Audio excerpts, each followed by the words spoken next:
tu parles, Doug? On le fait. Le remake d'Anaconda. J'allais le dire. Attends, quoi? Ce sera la grande aventure de notre vie.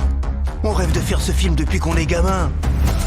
On est perdu dans la jungle et on est pourchassés. On va crever.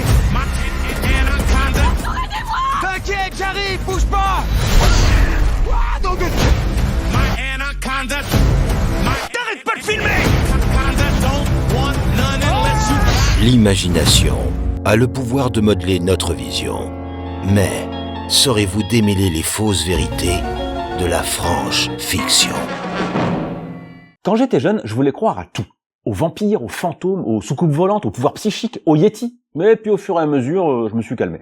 Eh ouais, ça s'appelle grandir. Mais je me suis quand même accroché à certaines croyances plus longtemps que d'autres. Et parmi elles, il y avait l'idée que des animaux inconnus existaient peut-être encore dans des coins inexplorés. Je connais, ça s'appelle la cryptozoologie. Bingo, on a même déjà fait une vidéo dessus.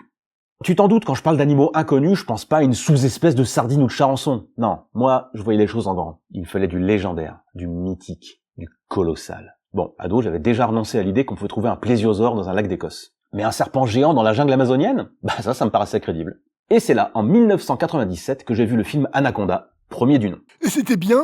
Non. Objectivement, même à l'époque, c'était un nanar assez honteux. Mais va savoir pourquoi, il est devenu culte, et c'est comme ça qu'on se retrouve avec un remake presque 30 ans plus tard. L'histoire est quasiment la même. Des types se retrouvent traqués par un serpent de 12 mètres de long qui cherche à les bouffer. Avec une petite astuce dans le scénario, les mecs s'apprêtaient à tourner le remake d'Anaconda. Tu veux dire que les acteurs ont vraiment été attaqués par un serpent géant? Bah non. Enfin si, mais dans le film, pas pour de vrai. Oh, laisse tomber. La question qui nous intéresse ici, c'est est-ce que c'est crédible? Est-ce que c'est crédible? Très bonne question. Eh ben non, pas vraiment.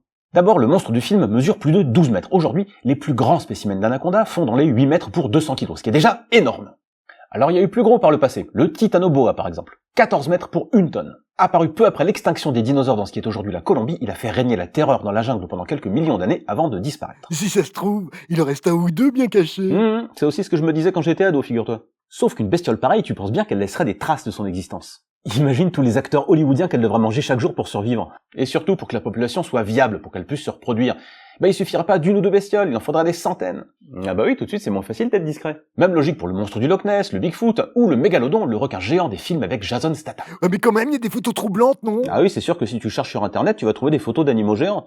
Souvent des serpents, des crocodiles, des requins ou des monstres marins. Mais l'explication la plus simple est souvent la meilleure, il y a beaucoup plus de chances que ce soit des trucages, des images générées par IA ou des effets de perspective, que des preuves de l'existence de pareilles créatures. Sinon, on aurait forcément des indices matériels de leur présence. Certes, quelques doudingues persistent à les traquer, comme Michel Ballot, un aventurier obsédé par le Mokele Mbembe, une sorte de dinosaure des marais du Congo. Bon, pour l'instant, il a pas ramené grand-chose de ses expés, sinon, de belles histoires. Et dans des endroits vraiment isolés, comme des îles, ce serait pas possible? Alors c'est vrai qu'on trouve sur les îles des espèces dites endémiques, qu'on ne trouve pas ailleurs, mais en règle générale, elles sont plus petites que leurs cousines des continents. C'est un phénomène qu'on appelle le nanisme insulaire, et c'est logique. Dans un milieu moins vaste, avec moins de ressources, l'évolution va privilégier une taille réduite. C'est pour ça qu'il existait jadis des éléphants nains sur des îles méditerranéennes. Ah ouais! Alors King Kong, c'est pas possible non plus. Non. Alors certes, Hollywood a fait un petit effort de crédibilité. Dans les films récents, on explique que l'endroit où vit le gorille géant, Skull Island, est en réalité relié à un monde souterrain rempli de grosses bêtes, et j'imagine de grosses bananes. Donc, son évolution n'est pas contrainte par la taille de son île. Mais bon, c'est pas le plus gros souci de ce pauvre Kong. C'est quoi alors? La loi du carré cube. En gros, si tu doubles la taille d'un objet, tu multiplies son volume et donc son poids non pas par 2, mais par 8. Résultat, les jambes de King Kong, qui mesurent plus de 100 mètres de haut dans les versions les plus récentes, ne devraient pas être capables de le soutenir, puisqu'il pèserait jusqu'à 200 000 tonnes. Dans la réalité, le plus grand primate connu, le Gigantopithèque, mesurait seulement 3 mètres de haut pour 2 à 300 kilos. Ça fait quand même un beau bébé. J'imagine que pour Godzilla, c'est mort aussi alors. Alors un lézard anthropomorphe qui crache des lasers nucléaires, déjà à la base c'est pas super crédible. Et effectivement, au niveau de la taille, 120 mètres dans les derniers films de la franchise, on a le même gros problème que pour Kong. Cela dit, Godzilla est en partie un animal marin, et ça, c'est plutôt un bon point. L'océan est en effet le milieu le plus propice au gigantisme. Bah oui, le poids, c'est moins un problème dans l'eau. D'ailleurs, le plus gros animal de tous les temps est sans doute la baleine bleue, 30 mètres de long, pour 200 tonnes. Sur la terre ferme. Alors le record est détenu par un dinosaure sauropode, un cousin du Diplodocus appelé Argentinosaurus, 30 à 40 mètres de long pour 100 tonnes. Note qu'on n'est pas si loin du Godzilla original qui ne mesurait que 50 mètres lors de sa première apparition. Mais bon, l'avantage des monstres du cinéma, c'est qu'ils n'ont pas besoin d'être scientifiquement crédibles pour être super cool. Bref, si je résume. Les animaux géants, ça a existé et ça existe encore, comme la baleine bleue. Les espèces inconnues aussi. Mais les chances de découvrir une très grosse bête passée inaperçue jusqu'à aujourd'hui sont quasi nulles.